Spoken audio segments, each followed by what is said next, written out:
फेसबुकवरून एक ओळख झाली. त्या ओळखीचं स्वप्न दाखवलं हापको ऑइलचा मोठ्या व्यवसायाचं. पण हे स्वप्न नकळत एका जबाबदार पतीसाठी मृत्यूचं दार ठरलं. 56 लाखांची फसवणूक आणि त्यातून निर्माण झालेल्या तणावातून एका शिक्षित अधिकाऱ्याने जीवन संपवलं.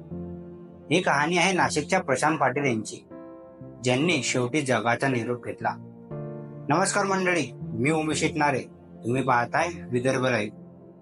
नाशिकमधील ही घटना ऑनलाईन जगात फसवणुकीचं वाढतं जाळं स्पष्टपणे दाखवते.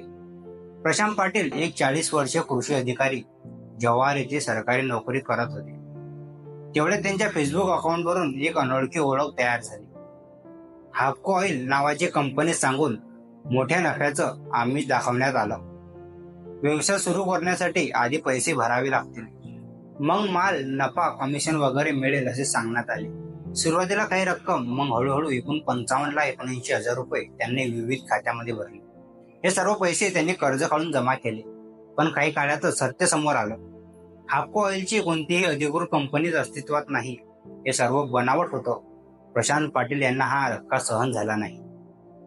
तणाव, लाज, लोकांची परतफेड, मनस्ताप या सगळ्यांनी त्यांना आतून पोखरून टाकलं होतं. आणि शेवटी 6 जून रोजी त्यांनी विषारी औषध घेत आत्महत्या केली.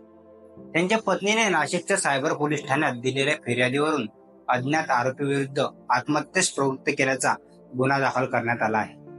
ही फक्त पैशांची फसवणूक झाली नाही, तर एका प्रामाणिक, जबाबदार पतीचे आयुष्य गमावले गेलं.